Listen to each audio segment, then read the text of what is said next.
ఎన్నో ఆధ్యాత్మికమైనటువంటి విషయాలు మాట్లాడుకుంటూ ఉంటాం మన ఛానల్ ద్వారా. నెల మారింది అంటే ఖచ్చితంగా రాశి ఫలాల ద్వారా మిమ్మల్ని పలకరిస్తూనే ఉంటాను. ఇక మనందరికీ సుపరిచితులు ప్రముఖ astrologist, life coach doctor R B Sudha గారు ఈ మాసానికి సంబంధించి, జూలై మాసానికి సంబంధించి మాస ఫలితాలు వివరిస్తారు. ఏ వీడియో కూడా ఎక్కడ స్కిప్ చేయకుండా చూడండి. విషయం బోధపడుతుంది. ఏదైనా పరిహారాలు ఉంటే ఖచ్చితంగా చేసుకోండి. ఇంకా మీకు ఏమైనా డౌట్స్ ఉంటే స్క్రీన్ మీద కనపడే నెంబర్కి కాల్ చేయండి. నమస్తే మ్యామ్. నమస్కారం మేడం, ఇక తదుపరి రాశి వృషభ రాశి. వృషభ రాశికి సంబంధించి జూలై మాసానికి సంబంధించి మాస ఫలితాలు చెప్పండి. తప్పక వృషభ రాశి వాళ్ళకి కూడా చాలా బాగుంటుందని చెప్పాలి. వీళ్ళు గుడ్ న్యూస్ ఎక్స్పెక్ట్ చేయొచ్చు. అంటే ఏంటంటే శుభవార్తలు ఎక్కువ వింటారు ఈ నెల అని చెప్పాలి. ఎందుకంటే కూడానే జూపిటర్ ఉన్నారు మనకి. చూసామంటే రాహు అక్కడ ఇంకా మూవ్ అవ్వలేదు. 10th house లో ఏమో మనకి శని ఉన్నారు, 11th రాహు, 5వ ఇంట్లో మాత్రం మనకి కేతు ఉన్నారు. సో స్పిరిచువాలిటీ అనేది ఇంక్రీస్ అవుతుంది వీళ్ళకి.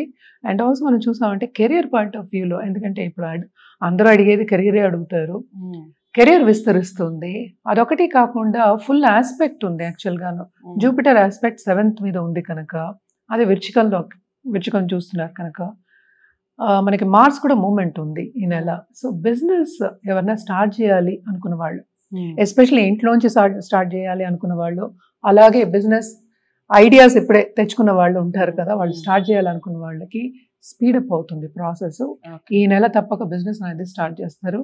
అండ్ బిజినెస్ పీపుల్ కూడా చాలా బాగుంది. కాంపిటీటర్స్ కొంచెం తక్కువ ఉంటుంది, వీళ్ళది ఎక్కువ పై చేయి ఉంటుంది. కాంపిటీస్ కన్నా వీళ్ళు ఎక్కువ బాగా చేస్తారు బిజినెస్ అని చెప్పాలన్నమాట.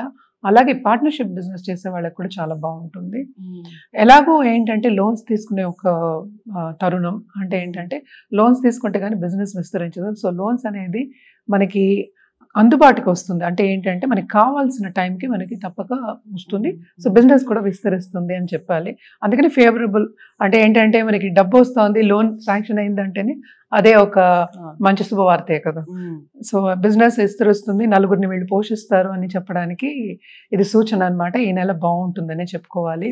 అలాగే హెల్త్ విషయానికి వస్తే, హెల్త్ ఏంటంటే ఒక ఐ ఇన్ఫెక్షన్స్ కానీ లేకపోతే అప్పర్ రెస్పిరేటరీ ఇన్ఫెక్షన్స్ రాకుండా కొంచెం చూసుకోవాలి.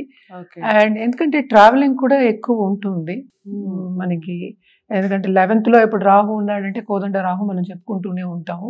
అటు లాభం ఉంటుంది, అటు ఏంటంటే చిన్న ట్రావెలింగ్ ఉంటుంది అనమాట. రోజువారీ ట్రావెలింగ్ కానీ దూర దేశాలు కాకుండా విత్ ఇన్ సిటీ కానీ లేకపోతే ఎక్కడ ఉంటే అక్కడ సిటీస్, ఒక్కొక్క సిటీ మారే ఛాన్సెస్ కూడా ఎక్కువ కనిపిస్తున్నాయి.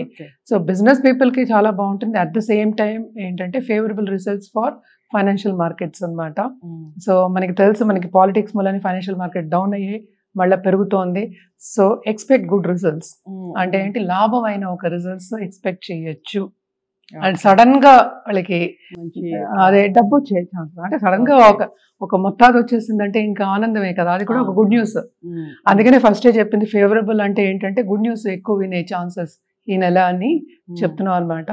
అండ్ ఆల్సో మనం పరిహార విషయానికి వస్తే కనుక తప్పక లక్ష్మీదేవికి ఫ్రైడే చేయడం కానీ, పూజ చేయడం కానీ లేకపోతే వినడం కానీ చాలా చాలా మంచిదన్నమాట. అలాగే ఏంటంటే ఈ రాశికి అధిపతి శుక్రుడే కనుక ఫస్ట్ దేవి పూజలు చేయడం అనేది చాలా చాలా మంచిది. అలాగే సన్కి ఆదిత్య హృదయం, సండే ఆదిత్య హృదయం చదువుకోవడం మంచిది. అలాగే ఏంటంటే గరిక పెట్టడం. ఇప్పుడు ఫారిన్కి వెళ్ళాలి, ఫారిన్లో ఛాన్సెస్ రావాలి అనే వాళ్ళు చాలా మంది ఉంటారు, చదువుకునే వాళ్ళు ఉంటారు, సెటిల్ అవ్వాలి అనే వాళ్ళు ఉంటారు ఈ రాశి వాళ్ళు.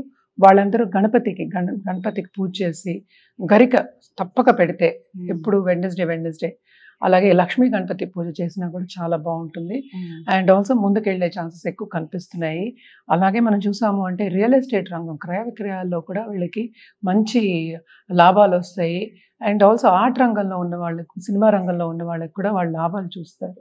అలాగే కొత్త ప్రాజెక్ట్ మొదలెట్టే ఛాన్సెస్ ఎక్కువ కనిపిస్తున్నాయి అనే చెప్పాలన్నమాట. ఓకే, సో దిక్కులు కూడా చెప్పేయండి మేడం. దిక్కులు కలర్స్ ఏదన్నా, కలర్స్ అంటే వీళ్ళకి మనం చెప్పేది అంటే ఆరెంజ్ అండ్ పింక్ అని చెప్పాలి. ఎందుకంటే సన్ కదా, సన్ చుట్టే అన్ని తిరుగుతాయి. సో మెయిన్ సన్ మంచి కాంబినేషన్. అదే వైట్ అయితే చాలా బాగుంటుంది. అండ్ పింక్ అలాంటివి చాలా బాగుంటుంది. పింక్ యూజువల్ గా మనం ఎక్కువ చెప్తూ ఉంటాం. అలాగే రెడ్ కూడా పెట్టుకోవచ్చు, ఎందుకంటే లక్ష్మీదేవికి చేయమని చెప్తున్నాను, దేవి పూజలు. సో ఇవన్నీ ఏంటంటే ఫ్రైడే వేసుకుని చూస్తే వాళ్ళకి వార్డ్రోబ్ లో కలుపుకొని వేసుకుని చూస్తే ఈ కాలంలో అన్ని కలర్స్ అందరి దగ్గర ఉంటున్నాయి. అదే సో అది వేసుకుంటే ఏంటంటే కాన్ఫిడెన్స్ లెవెల్ అనేది కొంచెం పెరుగుతుంది కదా, పెరిగినప్పుడు ఇంకా బాగుంటుంది. అంటే ఏంటంటే మన లా ఆఫ్ అట్రాక్షన్ కూడా అదే చెప్పుకుంటాం, అది థాట్ ప్రాసెస్ అంటాం. ఇవన్నీ ఏంటి మంచిగా చెప్తున్నాం మనం. ఆల్రెడీ వాళ్ళకి బాగుంది కనుక ప్లస్ కి ప్లస్ కూడితే ఇంకా బాగుంటుంది, తొందరగా రావాలి అంటే సక్సెస్ రేట్ అనేది పాటించడం వల్ల ఈజీగా వస్తుంది అనమాట. అలాగే మనం చెప్పుకోవాలి అంటే వెస్ట్ డైరెక్షన్ చెప్పుకోవాలన్నమాట. సన్ ఏమో సెకండ్ హౌస్ లో ఉన్నాడు, థర్డ్ హౌస్ కి మూవ్ అవుతాడు. సో ఇట్లా వెస్ట్ డైరెక్షన్ అని చెప్పుకోవాలి. బేసిక్ గా అదంతా కంప్లీట్ గా ఆ 4 houses మనం చెప్పేది ఈస్టే ఎక్కువ చెప్పుకుంటాము, కానీ వెస్ట్ డైరెక్షన్ వీళ్ళకి బాగుంటుంది. అండ్ ఆల్సో నిధులు సంపద వచ్చే ఛాన్సెస్ కూడా ఎక్కువ ఉంటాయి అన్నమాట. సో చాలా చక్కగా వివరించారు. అదండి వృషభ రాశికి సంబంధించి మొత్తానికి మంత్ అంతా కూడా చాలా చాలా బాగుంది. మీరు ఎటువంటి ఆలోచన చేయాల్సిన అవసరం లేదు, చక్కగా సక్సెస్ రేట్ అనేది వస్తుంది. ఇంకా మీరు ఏమైనా ప్రయత్నాలు చేయాలి లేదా మాకు ఇంకా ఏమైనా డౌట్స్ ఉన్నాయి అనుకుంటే స్క్రీన్ మీద కనపడే నెంబర్కి కాల్ చేయొచ్చు. జాతకాలని పరిశీలించుకొని మీరు పరిహారాలు చేసుకుంటే చాలా చక్కటి ఫలితాలు ఉంటాయి. 100% రిజల్ట్స్ కోసం ఖచ్చితంగా జాతకాలను చూయించుకోవాల్సిందే. ఓవరాల్గా ప్రపంచవ్యాప్తంగా వృషభ రాశి వారికి సంబంధించిన ఫలితాలు ఇలా ఉంటాయి అనేది చెప్తూ ఉంటారు. మనం పర్సనల్గా చూయించుకుంటే దానికి సంబంధించిన పరిహారాలు చేసుకోవచ్చు. వీడియో నచ్చిందనే అనుకుంటున్నాను. లైక్ చేసి షేర్ చేయండి, మరి ఛానల్ని కూడా సబ్స్క్రైబ్ చేసుకోండి. మరో రాశితో మళ్ళీ కలుస్తాను. నమస్తే.